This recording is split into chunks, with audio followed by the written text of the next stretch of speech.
bloque de Informe Capital y recibimos con muchísimo gusto al secretario general de Drogas, Daniel Radío, médico, y bueno, me decía que no ha parado de trabajar desde que asumió el cargo. ¿Cómo estás?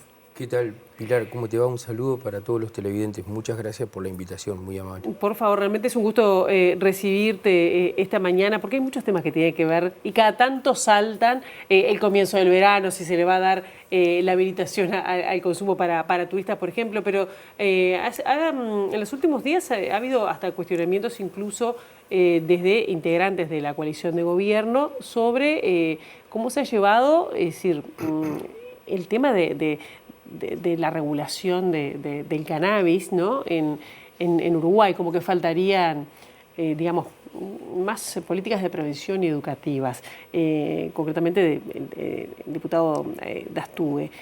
¿Se reunió, hubo encuentros por ese tema para hablar sobre la política de drogas al interior de la coalición? Ahora, después de esas declaraciones, no, yo no tuve ninguna reunión. Yo los entiendo, ¿no? Me parece que está muy bien, forma parte de la policromía de la sociedad que tengamos distintos puntos de vista sobre los temas.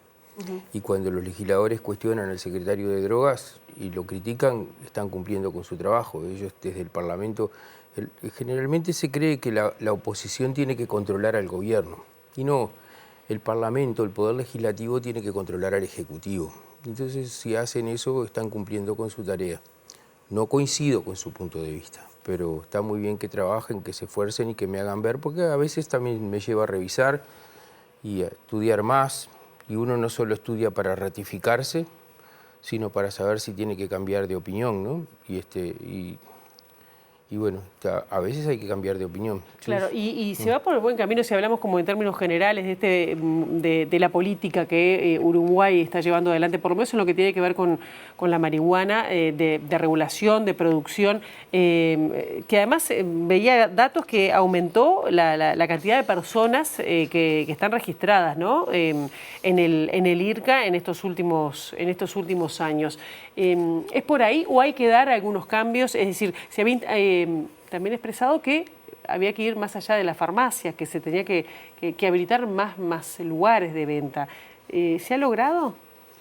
Las dos cosas, yo creo que sí, se ha habido un paulatina incorporación de más personas del mercado negro que se pasan al mercado regulado. Ha sido gradual, en algunos momentos más. Por ejemplo, en el último año nosotros habíamos introducido una variedad de cannabis que tenía un porcentaje diferente de THC para la venta en las farmacias. Preveíamos que eso iba a generar, que había demanda de eso, que muchos compradores... Hay investigaciones, algunas privadas, la Universidad Católica ha investigado estas cosas, y algunos usuarios decían que no iban al mercado regulado porque no les gustaba lo que ofrecíamos. Y entonces, en función de eso, introdujimos una nueva variedad y efectivamente la demanda superó nuestras expectativas, y no solo que el consumo, que la cantidad de compras en las farmacias se multiplicó casi el doble, se hubiera multiplicado el doble si hubiéramos tenido stock, de un momento que superó nuestras expectativas, sino que además se aumentó mucho el número de personas que se registraron en las farmacias. Con lo cual vamos acercándonos, o mejor dicho, asintóticamente, ¿no? Porque probablemente nunca se pueda llegar, pero a la cantidad de usuarios de cannabis que hay en el Uruguay. Hoy estamos cubriendo casi el 50%, aproximadamente el 50% del total del universo de usuarios, lo cual es muy bueno. En general se pone el centro de gravedad en los narcotraficantes. Se dice, bueno, pero no vamos a combatir el narco con empresas que están privadas, que pagan impuestos, y mientras que el narco no cumple con ninguno. Eso puede ser. Lo que pasa es que no ese es el problema. O sea, se equivocan quienes ponen el centro de gravedad en el narco. El centro de gravedad tiene que estar puesto en los derechos de las personas. Y las personas que hacen la opción de consumir, que nosotros no se la recomendamos a nadie, tiene que quedar claro eso, es una opción que las personas pueden hacer o no, pero que nosotros no se la recomendamos a nadie. Las personas que hacen opción de consumir no deberían tener obligación para satisfacer esa decisión de vincularse con organizaciones criminales. ¿Y eso pasa con el 50% que no está registrado en las farmacias? El 50% que no está, a ver... O que se estima, ¿no? Porque eso es una estimación. Es una estimación, pero bastante, sí, tiene bastante sustento en números, que no en el pareciómetro, que eso es la otra cosa, ¿no? Siempre están diciendo que me parece que, y no lo dicen me parece, les parece y entonces dicen que es la verdad. Y muchas veces se dicen cosas que no. Nosotros hablamos con números, y con números de investigaciones serias, no con que me parece, con que yo vi un caso, ¿no? Entonces, en realidad lo que nos pasa es que tenemos menos del 50% registrado, pero hay en el Uruguay prácticas de uso compartido. El cultivo doméstico no es solo para una persona, sino es para doméstico y puede incluir a más de una persona. O sea, por cada cultivador doméstico, ¿cuántas personas utilizan cannabis? Y además, hay algunos cultivadores domésticos cuya licencia caducó, su registro caducó, porque a los 3 años hay que... Y nosotros suponemos que igual siguen siendo autocultivadores. Si nosotros hacemos este cálculo de estimación, estamos llegando al 50%. ¿Qué pasa con el resto? ¿En números cuánto sería aproximadamente? El total de consumidores de cannabis en Uruguay es entre 250 y 300.000 usuarios más o menos. ¿Qué pasa con los que no acceden al mercado regulado? Y ahí hay dos variedades. Uno es los que van al mercado tradicional, al narcotráfico tradicional, digamos, que es un número cada vez más reducido. ¿Por qué? Porque primero porque el narcotráfico tradicional lo que vendía era un cannabis prensado de Paraguay, que a los usuarios de cannabis en general no les gusta. Como no les gusta, además de que compran menos, el precio baja por una cuestión de leyes de mercado. Y si el precio baja, deja de ser atractivo para los narcos traerlo al país. Y entonces eso hace que el mercado aún se reduzca más. Y queda en el medio lo que se ha dado en llamar el mercado gris, que es cannabis que se produce de manera regulada, pero que se comercializa de manera irregular, que es deseable que también se vaya acotando, pero que no es el narcotráfico, ¿no? No es el narcotráfico. Entonces, digo estas cosas porque en general siempre cuando se habla de drogas se tiende a hablar de los usos problemáticos nada más. Y hay muchas personas que no tienen un uso problemático. Y además los usos problemáticos es una versión disminuida de, en general no se habla ni siquiera de los usos problemáticos, se habla solo de las adicciones. La verdad es que los usos problemáticos son bastante más que las adicciones. Cuando una persona toma una botella de vino o un vaso de vino o 2 botellas de cerveza y se sube a un auto a conducir, eso es un uso problemático y no es un adicto. Cuando los muchachos hacen la previa en la esquina y se emborrachan antes de ir, eso es un uso problemático y no son adictos. Claro. Hablar solo de adicciones es restringir mucho el problema, pero además hay un porcentaje muy grande de la población que no tiene un uso problemático. Y si yo me centro solamente en los que tienen uso problemático, a ver, si yo solamente pensara que en las políticas nacionales, por ejemplo, vinculadas con la harina, y solo mirar a las personas que son celíacas, muy probablemente quisiera prohibir la harina. Pero después me tengo que enterar que hay mucha más gente que usa y que no tiene problemas. Claro. Y no puedo, yo a partir de ahí me parece definir políticas públicas, ¿no? ¿Y por dónde iría eso de, digamos, de captar a todos los consumidores, si es posible, desde esta regulación del Estado, de esta oferta que hace el Estado? Sé que va a haber una variedad más, pero, o por lo menos se estaba pensando, ¿por dónde deberían ir los cambios para profundizar estas políticas? Hay algunas cosas que están siendo sugeridas por investigaciones. Ahí yo les decía recién, la Universidad Católica, sobre todo, un equipo que lidera Rosario Queirolo ha hecho investigaciones muy serias y tienen algunas respuestas que han trabajado muy bien este tema. Yo ahora básicamente estoy sugiriendo 2 modificaciones.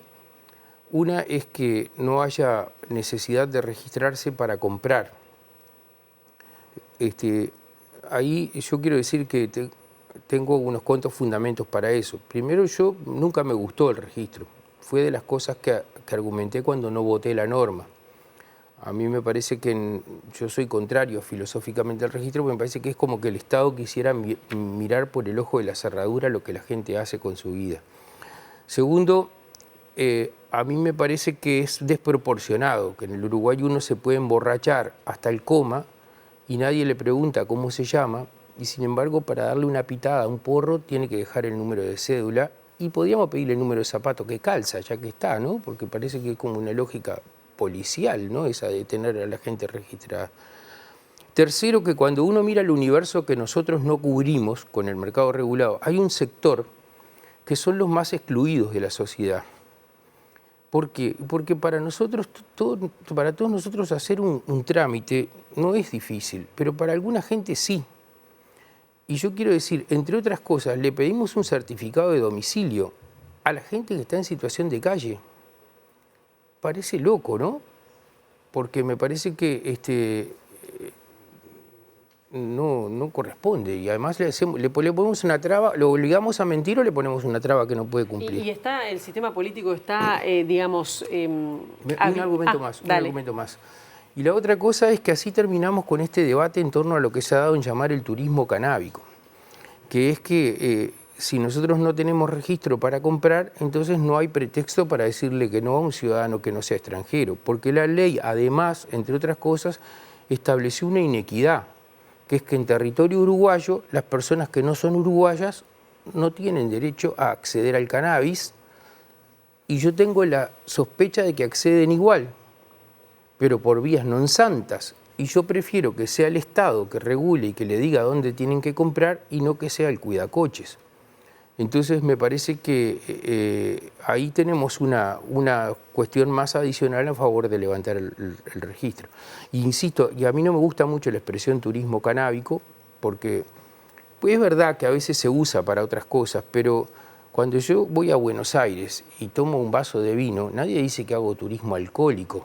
Parece que hablar de turismo canábico aumenta el estigma sobre la sustancia, ¿no? Y es que las personas pueden venir y además de que van a un parque, si quieren fuman un cigarrillo, yo qué sé. ¿Y hay consenso para eso? ¿Para habilitar o aceptar estas propuestas y llevarlas a la legislación?